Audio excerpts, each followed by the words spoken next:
तर हजुरहरूले सरिताजीलाई चाहिँ हिन्दीमा बोल्न सिकाउनु भएको हो, राष्ट्रिय भाषा हो भनेर? होइन, त्यो उहाँले आफ्नो चाहिँ ढङ्गले पार्टीको जिम्मेवार मान्छे हो, सधैँ बोल्छु भन्नुहुन्छ, राष्ट्रिय भाषा यो भन्नुहुन्छ। होइन, उहाँको मातृभाषा उहाँले बोल्ने, उहाँलाई स्वतन्त्रता हुन्छ, त्यो उहाँको कुरा। तर पार्टीको जिम्मेवार नेता उहाँ संसद हो, यति धेरै आलोचना भइसकेको छ तपाईँको पार्टी। कसैलाई पनि आफ्नो मातृभाषाबाट बोल्छु भन्यो भने त्यो प्रतिबन्ध लगाउन मिल्दैन। हामी बहुभाषिक नीतिको पक्षमा छौँ। नेपालमा हिन्दी भाषा मातृभाषा बोल्नेहरू पनि झन्डै 1 लाखको सङ्ख्यामा छ। तपाईँको जनगणना हेर्नुहोला। चाहिँ राजनीतिक परिस्थितिलाई सम्हाल्नका लागि नेपाली कङ्ग्रेस र नेपाल कम्युनिस्ट पार्टी असक्षम साबित भइरहेको छ। निशान छापको सन्दर्भमा संशोधन प्रस्ताव राख्यो होइन, त्यो संशोधन प्रस्तावलाई फिर्ता लिनुहोस्, फिर्ता नलिए तपाईँले कारबाही हुन्छ भन्ने कुरा हामीले क्लियरली भन्यौँ। हजुरलाई सुन्नुमा स्वागत छ। हजुर, धन्यवाद। कोरोनाको कहर सँगसँगै अब जनता समाजवादी पार्टी पनि जन्मिएको छ। अब कानुनी रूपमा के छ कसो छ जनतालाई पनि बुझाइदिनु होला। कसरी अगाडि बढ्दै हुन्छ राजनीतिक दस्तावेज लिएर अब तपाईँको शक्तिशाली पार्टी भन्ने हिसाबमा भनिरहनु भएको छ, अलिकति जानकारी गराइदिनु दर्शकहरूलाई।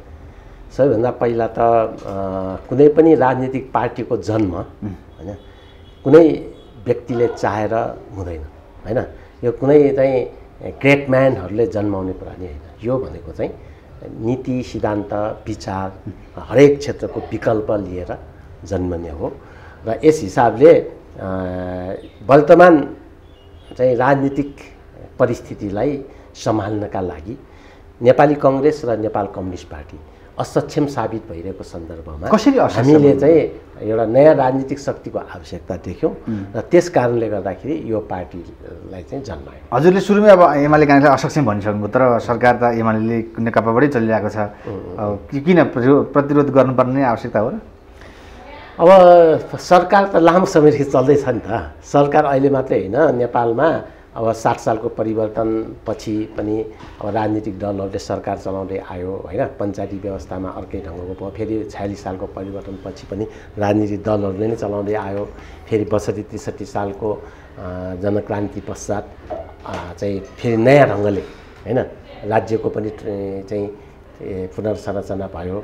यद्यपि त्यसमा धेरै अपूर्णताहरू छन्। राज्यको पुनर्संरचनामा, शासकीय स्वरूपमा, निर्वाचन प्रणालीमा यस्ता धेरै कुरामा अपूर्णता छ।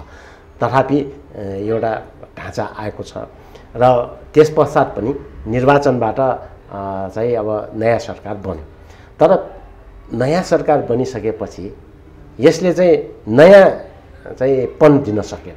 जस्तो देशको आवश्यकतालाई ध्यानमा राखेर परम्परागत रूपमा होइन, अब हरेक क्षेत्रमा एउटा नयाँ विकल्प दिएर जाउँ भन्ने कुरामा पुराना राजनीतिक शक्तिहरूले त्यो चाहिँ दिन सकेन। जस्तो अब नेपाली कङ्ग्रेस र नेकपाले केमा दिन सकेन भन्ने तपाईँको जुन जिज्ञासा छ, पहिलो कुरा त के छ भने उहाँहरू उही संसदीय व्यवस्था पूर्ण समानुपातिक संसद नेपालको सन्दर्भमा यो नवीन कुरा हो। एउटा शासकीय स्वरूपमा पनि नयाँ कुरा हो र यतापट्टि चाहिँ संसदीय विधायिकाको स्वरूपमा पनि यो नयाँ हो होइन। यसरी चाहिँ यो हामीले भन्यौँ। अब त्यसपछि तपाईँको राज्यका ढाँचाहरूमा पनि प्रशासनिक संघीयताबाट होइन, त्योभन्दा अलिक समुन्नत प्रकृतिको संघीयता आउनु पर्यो होइन। त्यस्तो किसिमको समुन्नत प्रकृतिको सङ्घीय शासन व्यवस्थालाई हामीले प्रशासनिक संघीयताबाट पहिचानसहितको संघीयता भनेका छौँ। र त्यो चाहिँ एउटा विविध ढङ्गले जाति, भाषा, धर्म, संस्कृति सबैलाई चाहिँ एउटै माला नेपालीमा गाभिने होइन, त्यस्तो मोडेलको चाहिँ शासन व्यवस्था चाहिन्छ भनेर राज्यको पुनर्संरचना पनि हामी नेकपाको सरकारमा त हामी शक्तिशाली 2/3 भ्रष्टाचार रोक्ने भनेर त प्रधानमन्त्रीले भनिराख्नुहुन्छ। उहाँहरूको पनि दिल ज्यान लिएर लाग्नु भएको छ होइन। होइन, शब्दमा भ्रष्टाचार रोक्ने कुरा त धेरै चाहिँ भएकै छन् होइन। म भ्रष्टाचार गर्दिनँ, भ्रष्टाचार गर्नेलाई सहन, यो त ओलीजीले भने छ। तर तपाईँले देखिराख्नु भएको छ नि त, स्वीकृति खरिद प्रकरणमा के भन्नुभयो उहाँले होइन, भ्रष्टाचार त भएकै छैन भन्नुभयो। मुखै हेर्दिनँ भन्नेले त अब त्यहाँ चाहिँ पुरा प्रोटेक्सन मात्रै होइन, पुरा अङ्गालो मारेर होइन अगाडि त्यहाँ त स्वयं गोपालले पनि यो गलत हो यो त भनेर पनि आफैले भन्न थालिसक्नु भने सेक्युरिटी खरिदमा त होइन। अब जे होस् कारबाही त हुनु पर्यो त। एउटा मात्रै प्रकरण उठाएको छैन, यत्रो धेरै चाहिँ अहिले हेर्नुहोस् त। यो तपाईँले सुरुमै अलि भन्न खोज्नुभयो होइन। वास्तवमा नेपालकै इतिहासमा मात्रै होइन, विश्व मानव समुदायमा यत्रो ठुलो सङ्कट आएको छ र कोरोनाको कहरले संसारभरि त्रासको वातावरण छ। नेपालमा पनि अब 4000 भन्दा धेरै नागिसक्यो हैन। प्रत्येक दिन जसो यसमा चाहिँ बढ्दो स्थिति छ हैन, सङ्ख्याहरू बढिरहेछन्। अब तपाईँको क्वारेन्टाइन गृहहरू साँच्चै भन्यो भने एउटा चाहिँ अब यो सुरक्षाको प्रणालीलाई व्यवस्थित गर्न सकेन। त्यो त झन् कस्तो स्थिति भयो भने रोग सार्ने चाहिँ केन्द्र जस्तो हुन गइरहेको छ। त्यहाँ कुनै चाहिँ अब 10 अरबभन्दा बढी खर्च भइसक्यो भनेको छ, तर त्यहाँ क्वारेन्टाइन स्थलमा तर यत्रो महामारीलाई कन्ट्रोल गर्नेको मतलब खर्च भयो होला नि त। त्यही त खर्च भयो भने त पारदर्शी हुनुपर्ने। आज सारा नेपाली जनता यस्तो चाहिँ लकडाउनको पिरियडमा पनि सडकमा ओर्लने स्थिति बन्यो। किन बन्यो होला?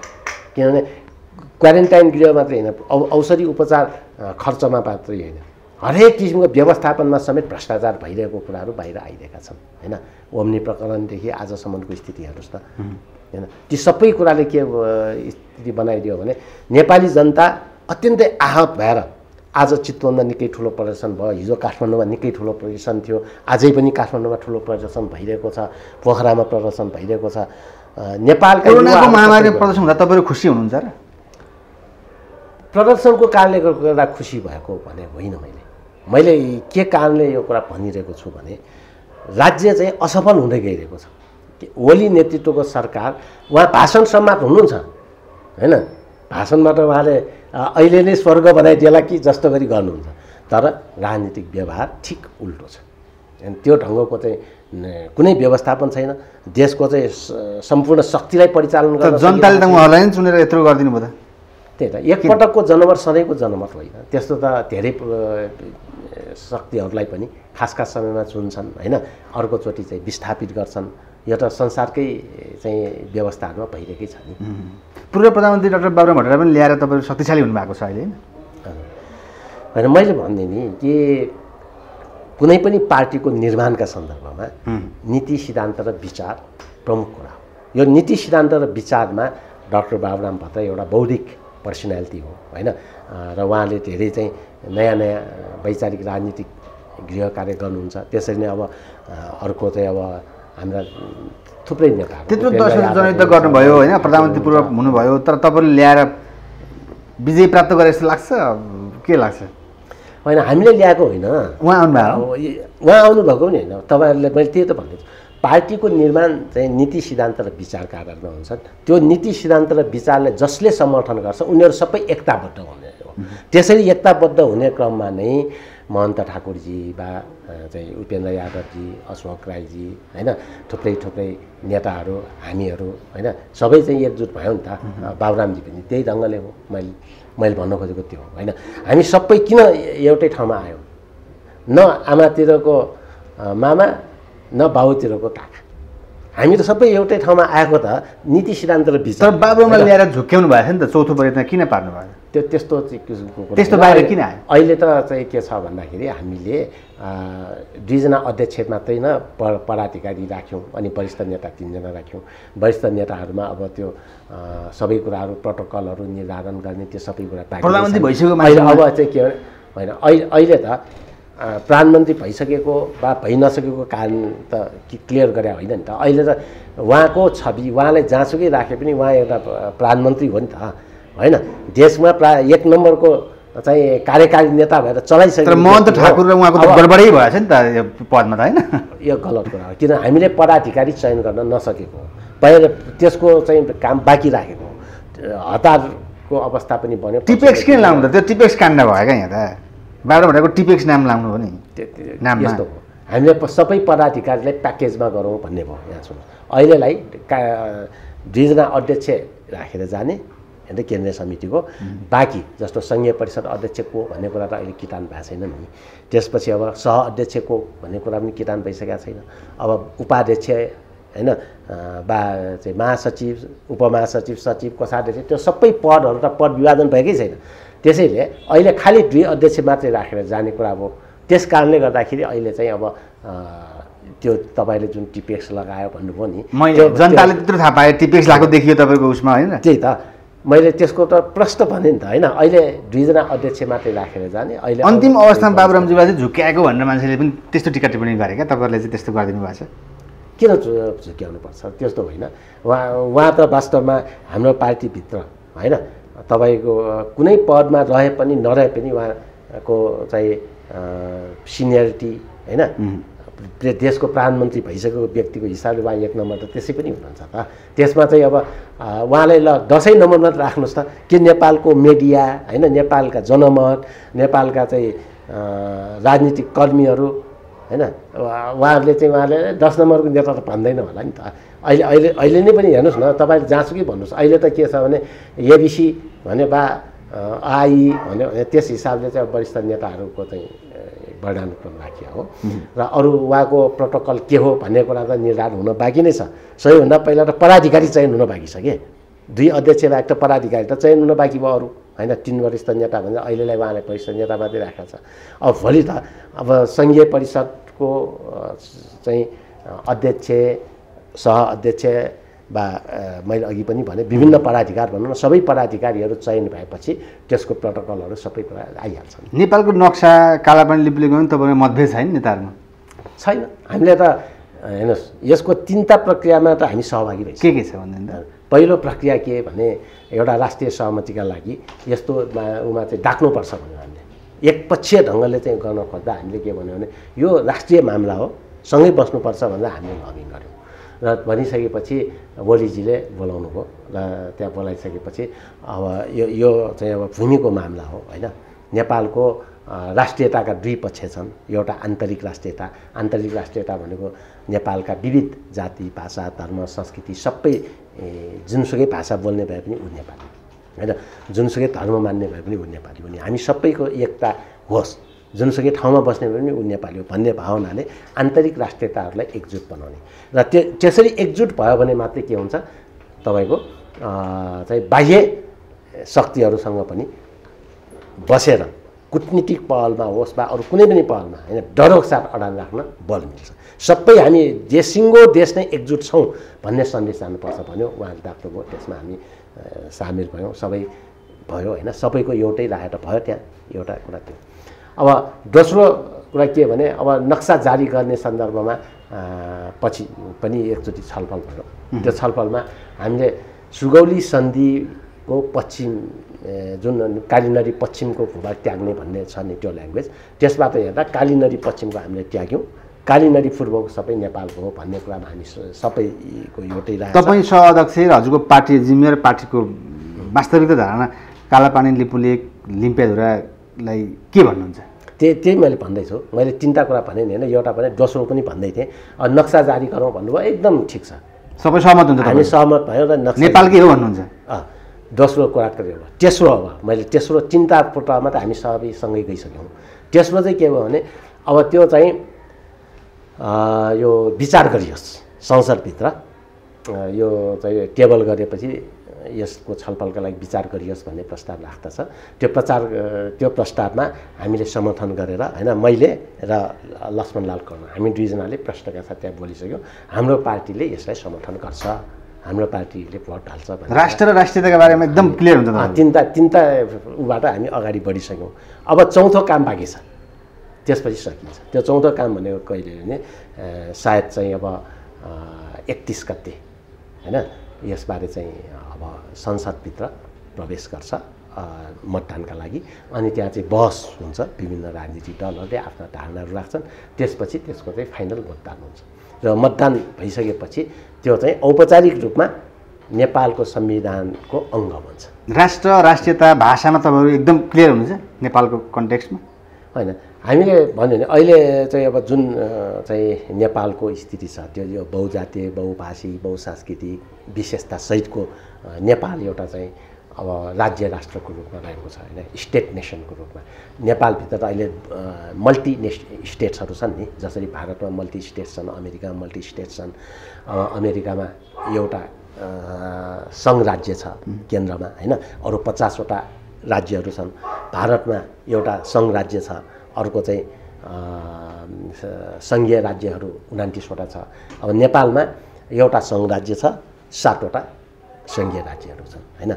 यस हिसाबले देश र देशको केन्द्रमा पनि राज्य हुन्छ तर पनि राज्य हुन्छ। यस हिसाबले यी सबै राज्यहरूको समष्टि के हो नेपाल हो।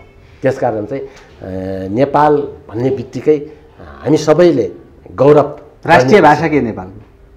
नेपालको सबै राष्ट्रिय भाषा हुन् नेपालमा। नेपालको संविधानले नै धारा 7ले नै सबै भाषाहरू नेपालको राष्ट्रिय भाषा हो भन्ने कुरा परिभाषित। तर तपाईँलाई यति बेला के भइरहेको छ भने तपाईँकै पार्टीकी प्रभावशाली नेता सरिता गिरीले हिन्दीमै बोल्छु भनेर त कतिको आलोचना भइरहेको छ, देख्नुभयो नि? के भन्नुहुन्छ तपाईँहरूले? अब संशोधनको लागि चाहिँ नि उसमा चाहिँ तपाईँ कारवाही गर्ने अथवा चाहिँ अल्टिमेटम दिनुभएको छ उहाँलाई, होइन? के गर्नुहुन्छ उहाँलाई? चाहिँ हामीले नेपालको यो अहिले जुन नक्सा छ नि संविधानको चाहिँ अनुसूची 3 मा जुन नक्सा छ त्यसलाई चाहिँ उहाँले चाहिँ स्वीकार्नुपर्छ भन्ने कुरा हो र हाम्रो पार्टीले त्यसलाई चाहिँ समर्थन गरिसकेपछि त्यसको विरुद्ध संशोधन नराख्नुहोस् भनेको होइन। त्यो संशोधन उहाँले राख्नुभयो, त्यस कारणले गर्दा हो। अब नेपालका भाषाका सन्दर्भमा हामीले स्पष्टका साथ भनेका छौँ कि नेपालमा बोल्ने सबै भाषाहरू होइन, जस्तो अनुसूचीमा चाहिँ अनुसूचित गर्ने संविधानको धारा 7ले के भनेको छ, देवनागरी लिपिमा लेखिएको नेपाली भाषा सरकारी कामकाजको भाषा हुनेछ भनेको छ होइन। हामीले संशोधन के भनेका छौँ भने चाहिँ त्यसपछि नेपालमा बोलिने भाषा आयोगको सिफारिसमा नेपालमा बोलिने अरू भाषाहरू पनि सरकारी कामकाजको भाषा हुनेछन्। जस्तो भारतमा 8औं अनुसूची हुन्छ होइन, अमेरिकामा पनि त्यहाँ बोलिने भाषाहरूमा अब अङ्ग्रेजी, फ्रेन्च लगायत। तर हजुरहरूले सरिता गिरीलाई चाहिँ हिन्दीमा बोल्न सिकाउनु भएको हो राष्ट्रिय भाषा हो भनेर? होइन, त्यो उहाँले आफ्नो चाहिँ ढङ्गले पार्टीको जिम्मेवार मान्छे हो, सधैँ बोल्छु भन्नुहुन्छ, राष्ट्रिय भाषा यो भन्नुहुन्छ। होइन, उहाँको मातृभाषा उहाँले बोल्ने, उहाँलाई स्वतन्त्रता हुन्छ, त्यो उहाँको कुरा। तर हामीले त हाम्रो आफ्नो भाषा, जस्तो मैले मातृभाषाबाट शपथ लिएँ नेपाल भाषाबाट। तर उहाँले किन आपत्ति यसमा? सरिता गिरीले शपथ लिएको त नेपालको कानुन लिएको छ नि, होइन भने? होइन, तपाईँले यसरी बुझ्नुहोस्, नेपाली भाषाको जन्म पनि नेपालमा मात्रै भयो भनेर नसोच्नु होला। त्यसको चाहिँ जन्म कुमाऊमा पनि भयो, गढवालमा पनि भयो होइन, त्यसका विभिन्न रूपहरू छन् त। अब डोटीमा पनि भयो, सिन्जामा पनि भयो। ती सबै कुराहरू मिलेन अहिलेको भाषा बनेको छ होइन। त्यो पर्वतमा आएपछि पर्वतीय भाषा भनियो, त्यसपछि गोर्खामा पुगेपछि गोर्खा भाषा भनियो।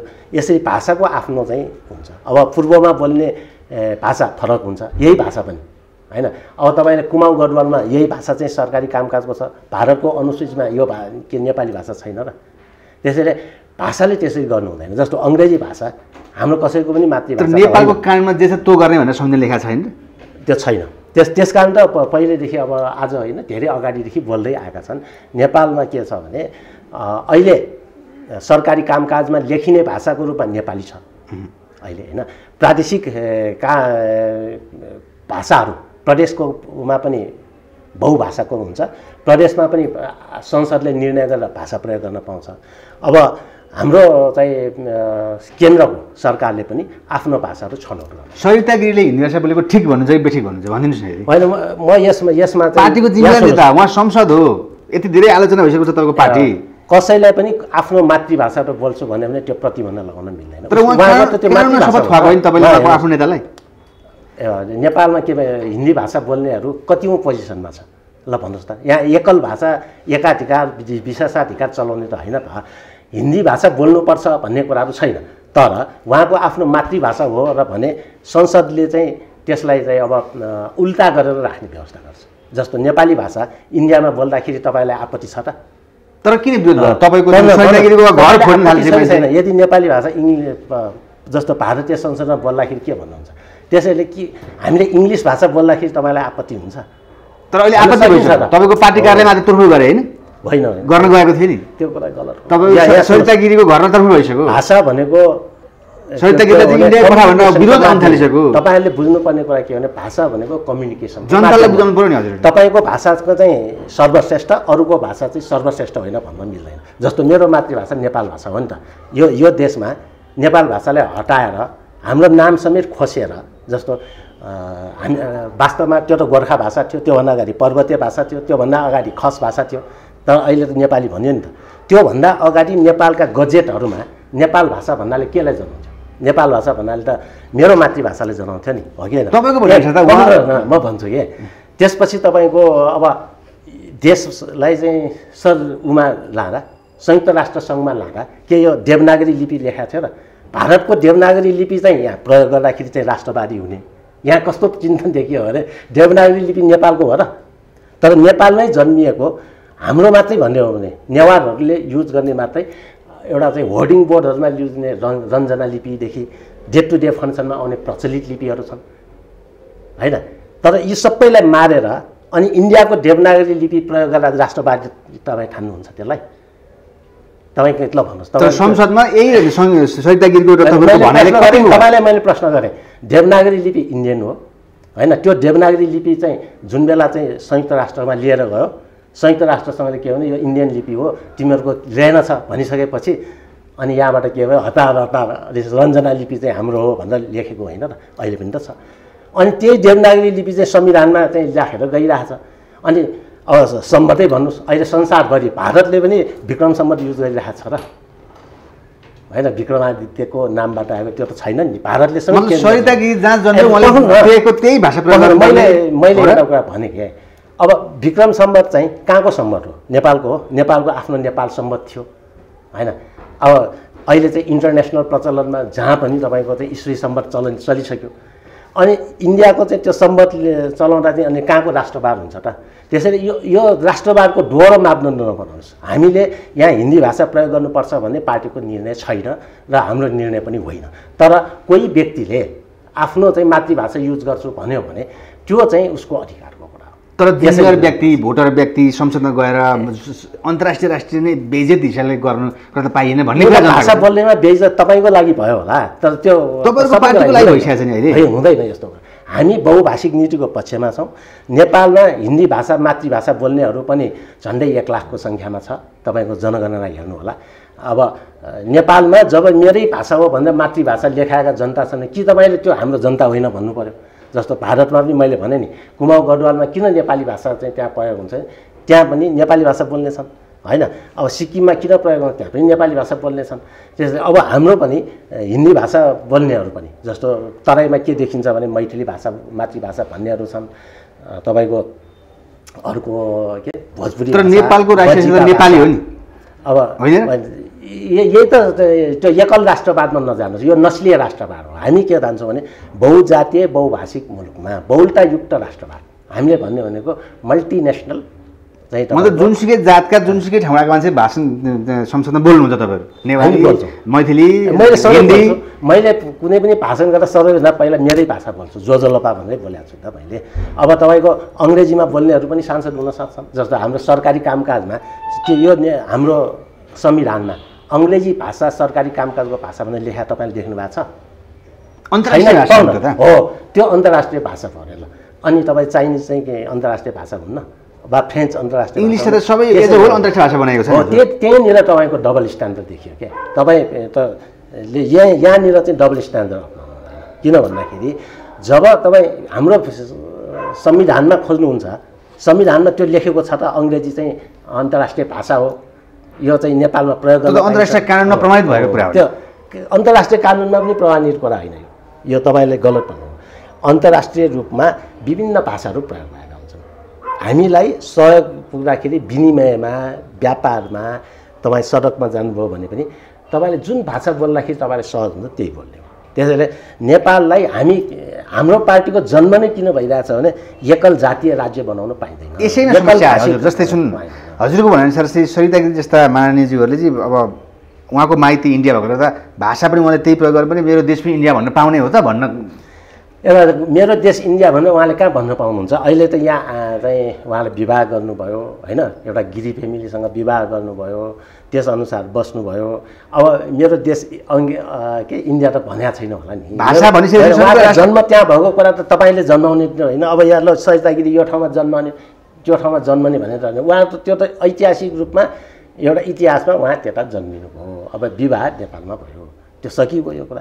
अब यसमा चाहिँ आपत्ति जनाउनु यहाँ उहाँ कानुनमा बाँधिनु भएको छ नि त, संसदमा जानुभएको छ कानुन। मैले 10वटा कानुन भनिसकेँ। कुन चाहिँ ठाउँमा चाहिँ तपाईँलाई चाहिँ अङ्ग्रेजीले हाम्रो सरकारी कामकाज भनेर लेखाएको छ। यो अन्तर्राष्ट्रिय कानुन चाहिँ बा चाहिँ अमेरिकाको कानुन के छ, बेलायतको कानुन यहाँ लागु हुने त होइन होला नि त। यहाँ जे कुराहरू चाहिँ अहिले इस्यु नै त्यस्तो होइन। एकल राष्ट्रवाद र एकल जातिवादको चाहिँ कुरा नगर्नुहोस्।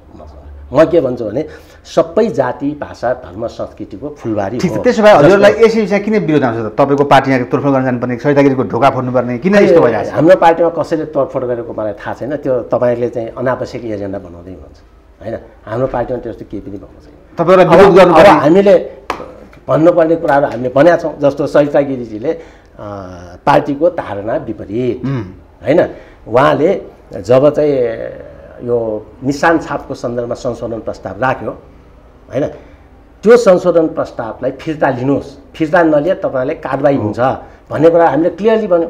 त्यो हाम्रो पार्टीको धारणा अनुसार हामीले भन्यो।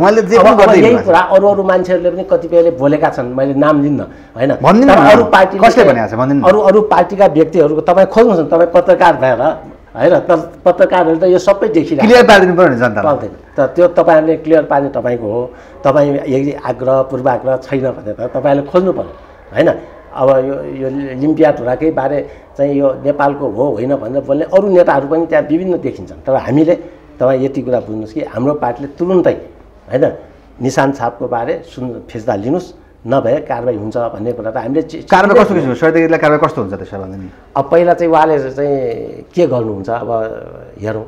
भोलि चाहिँ अब त्यसको चाहिँ मतदान छ हो। अब उहाँले चाहिँ फिर्ता लिनुहोस् भनेर पार्टीले उहाँलाई लिखित होइन चिफ व्हिपले लिखित चाहिँ व्हिप जारी गरिसकेका छ। अब जब लिखित व्हिप जारी गरिसकेका छ भने अब त्यसलाई उहाँले पालना गर्नु पर्यो। पालना गरेन भने त्यसपछिको कारबाही के भन्ने कुरा त हाम्रो संसदीय दलको विधान र दल सम्बन्धी कानुन संसदबाट निकाल्नुहुन्छ। त्यो काम त हाम्रो पार्टीको हुँदैन। त्यो काम चाहिँ अब संसदको अब सभामुखको हुन्छ। हामीले के त्यसको प्रक्रियाहरू हुन्छन् होइन, दल सम्बन्धी कानुनहरू हुन्छ, त्यो हेरेपछि भन्नु। अन्तिममा अब हजुरको पार्टीको प्रक्रिया विधान के छ नयाँ जनताहरूलाई केही भनिदिनु न अब उद्देश्यहरू होइन। अब हाम्रो पार्टीको त यस वैचारिक सैद्धान्तिक कुराहरू नै मेजर कुरा अहिले चाहिँ हामीले ध्यान दिने हो। हामीले चाहिँ अब नेपालमा यो प्रशासनिक संहिताबाट हामीले यो समुन्नत सङ्घीय शासन प्रणालीमा जानुपर्छ। त्यो भनेको चाहिँ पहिचान सहितको संहिता होइन, प्रशासनिकबाट पहिचान सहितको संहितामा जाने भने के हो, समुन्नत सङ्घीय शासन व्यवस्था। र हामीले चाहेको समाजवाद कस्तो भन्दा नेपाली विशेषतायुक्त समाजवाद, अर्थात् नेपालको बहुजातीय बहुभाषी बहुसांस्कृतिक स्थिति अनुसारको समाजवाद। जस्तो समाज नेपालको हो त्यो समाजको प्रतिबिम्ब पार्टी हुन्छ, यो समाजको प्रतिबिम्ब राज्य हुन्छ। त्यसैले हाम्रो स्पष्ट नारा के छ भने जस्तो समाज उस्तै पार्टी बनोस्, जस्तो समाज उस्तै राज्य बनोस्। त्यसैले हाम्रो पार्टीमा हिमाल पहाड तराई मधेस होइन, पूर्व पश्चिम लिम्बुवानदेखि खसानसम्मको सम्पूर्णलाई समेट्ने, सबैको अनुहार देखिने त्यस्तो एउटा नयाँ ढङ्गको राष्ट्रिय राजनीतिक शक्ति निर्माणमा छौँ हामी।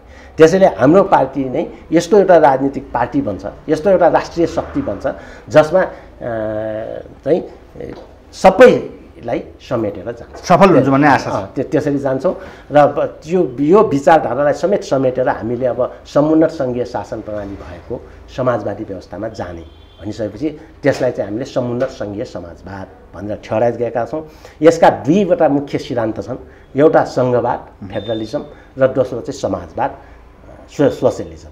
यो दुईटा कुरालाई चाहिँ समेटेर हामीले समुन्नत सङ्घीय समाजवाद प्रयोग गरेका छौँ। अहिले त्यसलाई सैद्धान्तिक ढङ्गले अगाडि सारेका छौँ। यसको चाहिँ आधार चाहिँ के हो भन्दाखेरि आजसम्म विश्वमा विकास भएका होइन चाहिँ आधुनिक समाजवादी युगबाट होइन, सन् 1848 पछि चाहिँ एउटा चाहिँ राष्ट्र राज्य मुभमेन्टहरू भए होइन, त्यसपछि चाहिँ विकास भएर चाहिँ समाजवादका चाहिँ नयाँ नयाँ धाराहरू आए। यस हिसाबले 19औं शताब्दीमा विकास भएको आधुनिक समाजवाद जुन छ त्यो आधुनिक समाजवादलाई चाहिँ नेपालको सन्दर्भमा लागू गर्छौँ हामी होइन। त्यसमा पछिल्लो ज्ञान विज्ञानहरू जुन अब विज्ञानले धेरै कुराहरू विकास गरेको छ, प्रविधिले धेरै कुराहरू विकास गरेको छ, यस्ता पछिल्ला ज्ञान विज्ञानका कुराहरूलाई समेत मिलाएर जाने। यस हिसाबले हामीले वैज्ञानिक दृष्टिकोणमा आधारित भएको चाहिँ समाजवादी व्यवस्थामा जाने भएकोले हामीले समुन्नत सङ्घीय समाजवादको हाम्रो आधार चाहिँ के हो त, त्यसको दार्शनिक आधार चाहिँ वैज्ञानिक समाजवाद साइन्टिफिक सोसियलिजम हो भनेर हाम्रो आफ्नो बाटो एकदमै क्लियर गरिदिएको छ। अब त्यसपछि अब संरचनागत कुरा त मैले अघि भनिहालेँ, यो नै हो। हस्, थ्याङ्क यू सो मच। हस्, धन्यवाद।